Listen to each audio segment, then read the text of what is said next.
इनकी सरकार में पिक्चरें बनी है जोली LLB2। उत्तर प्रदेश की घटना है, फेक एनकाउंटर इनके सरकारों में हुआ, सुप्रीम कोर्ट ऑफ इंडिया में प्रूफ हुआ है। आपने जोली LLB2 फिल्म भी देखी होगी कि मुस्कुराइए आप लखनऊ में है। एक तरफ ये लोग कहते हैं कि उत्तर प्रदेश में law and order police control नहीं कर पा रही है, दंगा कंट्रोल नहीं कर पा रही है। दूसरी तरफ जब आरोपी भाग रहा होता है, पुलिस एनकाउंटर कर देती है, तो कहते हैं कि पुलिस ने क्यों मार दिया।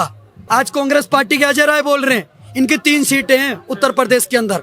40 साल से उत्तर प्रदेश में 5 सीट से ज्यादा नहीं आई कांग्रेस पार्टी की विधानसभा में, लेकिन बोलेंगे 2-2 घंटा। जब वहां से यात्रा निकाल रही थी तो माता रानी के गाने बज रहे थे, उसका विरोध क्यों किया गया?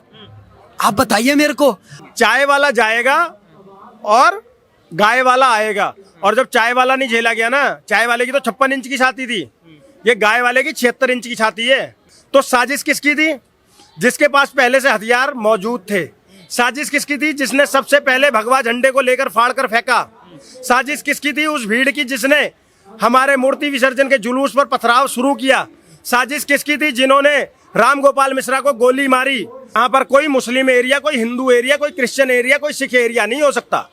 भारत 140 करोड़ भारतीयों का है, और जब भारत 140 करोड़ भारतीयों का है तो हमारी मर्जी, हम जहां से जाएं किसी का बाप नहीं रोक सकता।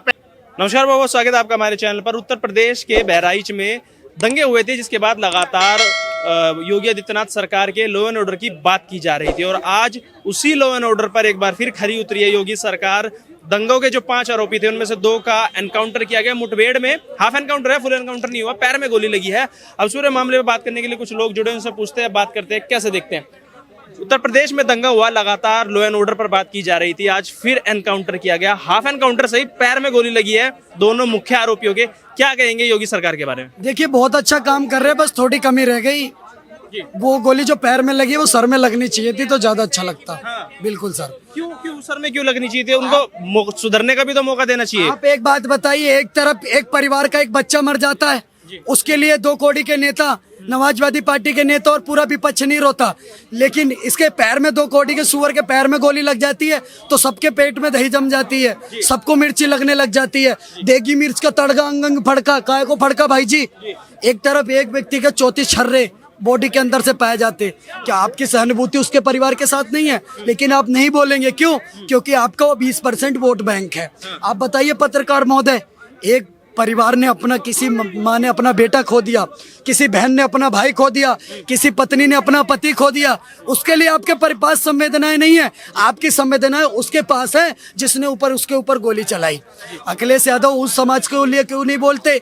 जो समाज पत्थरबाजी करने का काम करता है जुलूसों पर, उस समाज के लिए नहीं बात करते। जो समाज आतंकवादी घटनाओं में पाया जाता है, उस समाज पे बात नहीं करते जो आए दिन दंगे में पाया जाता है। अखिलेश यादव हमेशा उस समाज पर विरोध करते हैं जो कि विष्णु समाज है, जो कि सहिष्णु समाज है, जो वसुदेव कुटुंबकम की बात करता है, जो सर्वे भवन्तु सुखना सर्वे सन्तु निरामया की बात करता है। समझना पड़ेगा पत्रकार महोदय, और उत्तर प्रदेश की जनता इस बात को समझती है, इसीलिए अखिलेश यादव 2 बार से वहां के मुख्यमंत्री नहीं बन रहे। आपने अखिलेश यादव की बात की तो लगातार इस मुद्दे पे बात करते हैं, और आज भी एनकाउंटर के बाद उन्होंने तुरंत बयान दिया है कि हाफ एनकाउंटर, फुल एनकाउंटर, सिर्फ डराया जा रहा है लोगों को। यूपी पुलिस को बिगाड़ दिया गया है, कह रहे फेक एनकाउंटर कर रहे हैं, देश में नफरत कर रहे हैं, और कह रहे हैं डिवाइड एंड रूल की राजनीति अपना रही है भारतीय जनता पार्टी कि बांटो और राज करो। फेक एनकाउंटर पर कौन बात कर रहा है? मौलाना अखिलेश यादव जी। इनकी सरकार में पिक्चरें बनी है जोली LLB2। उत्तर प्रदेश की घटना है, फेक एनकाउंटर इनके सरकारों में हुआ, सुप्रीम कोर्ट ऑफ इंडिया में प्रूफ हुआ है। आपने जोली LLB2 फिल्म भी देखी होगी कि मुस्कुराइए आप लखनऊ में है। फेक एनकाउंटर मौलाना अखिलेश यादव की सरकार में हुआ, मुलायम सिंह यादव की सरकार में फेक एनकाउंटर हुए। इनकी सरकारों में तो पिक्चरें बनी है, वेब सीरीज बनी है। पाताल लोक मुजफ्फरनगर दंगा की वेब सीरीज किसके ऊपर बनी? उत्तर प्रदेश के मुजफ्फरनगर पे बनी। मिर्जापुर वेब सीरीज किसके ऊपर बनी? पूर्वांचल के माफियाओं पर बनी।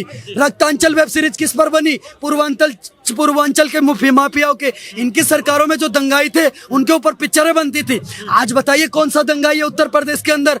कौन सी पिक्चरें बन रही है उत्तर प्रदेश में दंगाइयों के ऊपर? नहीं बन रही सर, क्योंकि माफिया पर नकेल कस दी है उत्तर प्रदेश प्रशासन ने, उत्तर प्रदेश की सरकार ने। इस बात को समझना पड़ेगा। ये लोग फेक एनकाउंटर की बात करते हैं, जिनके घर शीशे के होते हैं ना, वो दूसरों के घरों पर पत्थर नहीं मारा करते। और मैं कहता हूँ, अगर हुआ योगी सरकार में fake encounter, supreme court of India जाइए उत्तर प्रदेश हाईकोर्ट में याचिका दायर कीजिए। एक केस अभी तक का बताइए जिसमें Uttar Pradesh police fake encounter में पकड़ी गई और साबित हुआ हो इस चीज? नहीं हुआ। मतलब कुछ भी वो झूठ बोल रहा था बड़े सलीके से, मैं एतबार न करता तो क्या करता? बोलिए झूठ, कितने झूठ बोलेंगे आप? तो कह रहे हैं सरकार में है तो पता नहीं चलेगा, यूपी पुलिस को बिगाड़ दिया गया है। पहले मंगेश यादव का एनकाउंटर करा, उसको बैलेंस करने के लिए अखिलेश प्रताप सिंह का एनकाउंटर कर दिया जाता है, अब एक मुसलमान का एनकाउंटर किया जा रहा है। पत्रकार महोदय, जब उत्तर प्रदेश के अंदर फेक एनकाउंटर हुए लखनऊ में, प्रयागराज में, बहराइच में और गोंडा बस्ती में, तो सरकार मुलायम सिंह यादव की थी और उत्तर प्रदेश हाई कोर्ट ने फैसला सुनाया कि आपकी पुलिस फेक एनकाउंटर कर रही है। उत्तर प्रदेश की सरकार ने उनको बर्खास्त करने का काम करा, उन ऑफिसर को सस्पेंड करने का काम करा, एक ऑफिसर को 7 साल की सजा देने का काम करा। कह दिए बात झूठ है। इनकी सरकारों में हुआ है, ये सरकार में थे तब हुआ है। आज योगी जी की सरकार है, क्यों नहीं हाई कोर्ट और सुप्रीम कोर्ट से डिसीजन दे रहा है? क्योंकि प्रशासन गलत नहीं है। एक तरफ ये लोग कहते हैं कि उत्तर प्रदेश में law and order police control नहीं कर पा रही है, दंगा कंट्रोल नहीं कर पा रही है। दूसरी तरफ जब आरोपी भाग रहा होता है, पुलिस एनकाउंटर कर देती है, तो कहते हैं कि पुलिस ने क्यों मार दिया? पुलिस को नहीं मारना चाहिए था। पुलिस उसकी आरती उतारती, धूप बत्ती लगाती, अगरबत्ती लगाती, नहीं पकड़ पाती उत्तर प्रदेश पुलिस, तो कहते 5 दिन से फरार चल रहा है आरोपी, उत्तर प्रदेश प्रशासन पकड़ नहीं पा रहा। वहां चिल्ला रहे हैं कि उत्तर प्रदेश प्रशासन बहराइच में दंगा नहीं रोक पाया, जिनके सरकारों में हर 6 दिन में एक दंगा होता था। वो आज ये बातें आकर के टीवी पर बोल रहे हैं। मतलब कि खिसियानी बिल्ली खम्बा नोचे, ये इनके प्रशासन इनके ऊपर बिल्कुल सूट करती है, समाजवादी पार्टी के नेताओं पर। तो भाई साहब, ये सिर्फ बातों के नेता हैं, ये काम के नेता होते तो उत्तर प्रदेश की जनता 10 साल से इनको नकारनी हो रही होती। और आज कौन बोल रहा है? आज कांग्रेस पार्टी के अजय राय बोल रहे हैं। इनकी 3 सीटें हैं उत्तर प्रदेश के अंदर। 40 साल से उत्तर प्रदेश में 5 सीट से ज्यादा नहीं आई कांग्रेस पार्टी की विधानसभा में, लेकिन बोलेंगे 2-2 घंटा। अबे तुम इतना सही होते तो तुम सरकार में होते। तुम्हें इसीलिए तो उत्तर प्रदेश की जनता वोट नहीं दे रही, क्योंकि तुम मक्कार हो, तुम निकम्मे हो। वो कह रहे हैं इसी नफरत की वजह से तो सरकार में नहीं आ रहे हैं। कह रहे हैं किस लॉ एंड ऑर्डर की बात कर रहे हो? जब वहाँ दंगे हो जाते हैं, हरा झंडा, उनकी भावनाएं जुड़ी हुई हैं, वो हरा झंडा क्यों उतारा गया? योगी सरकार क्या कर रही थी, पुलिस क्या कर रही थी? जब उन्हें पता था, उनके पास इंटेलिजेंट था कि वहाँ पर दंगे हो सकते हैं, तो सरकार विफल कैसे रही, पुलिस विफल कैसे रही? आप मेरे को एक बात बताइए, आप कह रहे हरा झंडा क्यों उतारा गया? मैं पूछना चाहता हूँ, जब वहां से वो यात्रा जा रही थी, उस पर पत्थर क्यों मारा गया? इसका जवाब दीजिए। जब वहां से यात्रा निकाल रही थी तो माता रानी के गाने बज रहे थे, उसका विरोध क्यों किया गया? आप बताइए मेरे को। जब उसका विरोध किया गया, वहां पर पत्थरबाजी हुई, तो माहौल तनाव हुआ और झंडा उतारा गया। एक झंडा अगर उतार दिया गया, आप तो संविधान को नहीं मानेंगे, पुलिस को देना चाहिए था आपको। पुलिस प्रशासन कार्रवाई करता उसके ऊपर। किसी ने झंडा उतार दिया तो आपको अधिकार मिल गया, आपको सर्टिफिकेट मिल गया कि आप उसको गोली मार देंगे। 34 गोली मारेंगे आप उसके अंदर। ये प्रशासन ने आपको हक दे दिया है कि अगर उसने झंडा उतारा है। क्या सर आप बात कर रहे हैं? आज उत्तर प्रदेश के अंदर जो इन्होंने करा, ये इनकी मानसिकता को दर्शाता है। इस तरह तो हिंदुओं के 60,000 मंदिर तोड़े गए। हिंदुओं को तो इनको सड़क पर नहीं निकलने देना चाहिए, जहां दिखे वहीं मार देना चाहिए, पर नहीं हो रहा है ना ऐसे देश के अंदर, क्योंकि हिंदू सहिष्णु है। लोकसभा में जो रिजल्ट आए अभी, सबसे बड़ी पार्टी समाजवादी पार्टी 37 सीटें लेके आई। राहुल गांधी और अखिलेश यादव की जोड़ी चल गई। कह रहे हैं डर गए हैं योगी जी, वैसे भी निकालने वाले हैं ये तो भाजपा वाले, इसलिए दंगा करा रहे हैं। सर, भाजपा वाले उन्हें निकालने वाले नहीं है। पहले तो इनका भ्रम दूर कर दूं। मोदी जी जाएंगे और योगी जी आएंगे। चाय वाला जाएगा और गाय वाला आएगा। और जब चाय वाला नहीं झेला गया ना, चाय वाले की तो 56 इंच की छाती थी, ये गाय वाले की 76 इंच की छाती है। ये इतना लंबा बांस घुसेड़ देगा और मुंह से निकालेगा। इस बात को याद रखना। तो जाने वाले तो कहीं नहीं है, पहली बात बता दूं तुमको। अब दूसरी बात सुन लो, अगर ये इनकी विपक्ष की साजिश नहीं होती, मैं तथ्य देता हूं। मैं कोई नेता तो हूं नहीं कि मुझे किसी पार्टी का समर्थन करना है या लाग लपेट में बात करनी है। खुलकर नो फिल्टर में बताता हूं आपको। आज सारा विपक्ष एक तरफ है 15% वोट के लिए। देश की 15% आबादी के साथ में पूरा एक विपक्ष एक साथ खड़ा है। और यहाँ पर एक पार्टी ऐसी है जो 100% के साथ खड़ी हो रही है। उसमें 85% हिंदू और 15% मुस्लिम, क्योंकि उसका स्लोगन क्या है? सबका साथ, सबका विकास, सबका विश्वास। तो जो ये कहता है कि सबका साथ, सबका विकास, सबका विश्वास, वो साजिश नहीं करेगा। पहला तथ्य। अब दूसरा तथ्य कि अगर तुम भाजपा को तुम हिंदुओं की पार्टी मानते हो और ये भाजपा की साजिश होती, तो दूसरा तथ्य ये है कि फिर हमारे राम गोपाल मिश्रा के 20 गोलियां नहीं लगी होती, फिर उस सरफराज के लगी होती। सर, फिर पत्थर इधर से नहीं आए होते, फिर भाले इधर से गए होते, उधर से पत्थर नहीं आए होते, भाले इधर से गए होते। तो साजिश किसकी थी? जिसके पास पहले से हथियार मौजूद थे। साजिश किसकी थी? जिसने सबसे पहले भगवा झंडे को लेकर फाड़ कर फेंका। साजिश किसकी थी? उस भीड़ की जिसने हमारे मूर्ति विसर्जन के जुलूस पर पथराव शुरू किया। साजिश किसकी थी? जिन्होंने राम गोपाल मिश्रा को गोली मारी। और उसके बाद जो लोग उनकी हिमायत ले रहे हैं, ट्विटर से लेके, इंस्टा से लेके, फेसबुक पे, हर सोशल मीडिया पर, उन दंगाइयों को, उस दंगाई भीड़ के समर्थन में खड़े हो गए हैं। सीधे सीधे वो उन दंगाइयों के साथ हैं। आज राम गोपाल मिश्रा ने अपनी जो शहादत दी है, किस लिए दी सर?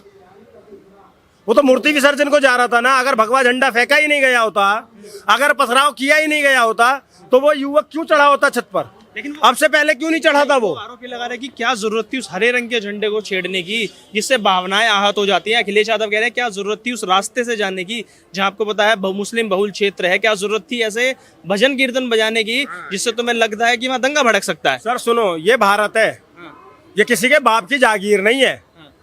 यहाँ पर कोई मुस्लिम एरिया, कोई हिंदू एरिया, कोई क्रिश्चियन एरिया, कोई सिख एरिया नहीं हो सकता।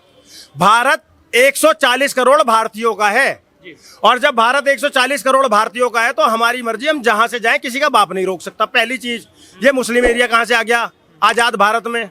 और अगर मुस्लिम एरिया की बात है, हम भारत में चल रहे थे ना, जब पाकिस्तान या अफगानिस्तान में चल रहे थे या बांग्लादेश में चल रहे थे। ठीक है, पहली चीज। दूसरी बात, हर बार ऐसा क्यों होता है? आप ताजिया पे तो कभी पत्थर मारते हुए नहीं देखा होगा किसी को। आपने कभी ताजिए पे पत्थर मारते हुए देखा किसी को? आपने कभी किसी को हज में जाते हुए को सताता हुआ देखा? लेकिन हमें अमरनाथ यात्रा के लिए 85,000 सैनिकों की जरूरत पड़ती है सुरक्षा के लिए। और धमकियां आती हैं ऑफिशियल। वो किस धर्म से हैं लोग जो धमकियां देते हैं कि अमरनाथ यात्रा को बाधित करेंगे? दो जवाब। नहीं देंगे जवाब। क्यों नहीं देते? 85,000 सैनिक लगते हैं, तब हम अपनी अमरनाथ की यात्रा कर पाते हैं। कौन से देश में? भारत में। हमें किसी और देश में नहीं जाना है उस यात्रा के लिए, लेकिन हमें भारत में 85,000 सेना के साथ में अपने दर्शन करने, अपने भगवान के दर्शन करने के लिए जरूरत पड़ रही है। क्या आपने कभी किसी को देखा ताजिए में पथराव करते हुए? बता दो मुझे। नहीं देखा ना। और हर बार धार्मिक जुलूसों पर, पूजा पंडालों पर क्यों पथराव होते हैं? कोई जवाब दे दो मुझे। और एक ये लोग कहते हैं कि ये उन्होंने उकसाया और एकदम से हो गया। अगर उकसाने से एकदम से कोई चीज हो जाती सर, तो ये पेट्रोल बम कहाँ से आ जाते हैं? ये इतने सारे पत्थर एकदम से कैसे आ जाते हैं? ये बंदूकें कहाँ से आ जाती हैं? गोलियां कहाँ से आ जाती हैं कि 20 गोली एक शख्स में मार दो, 35-35 छर्रे निकले उसके?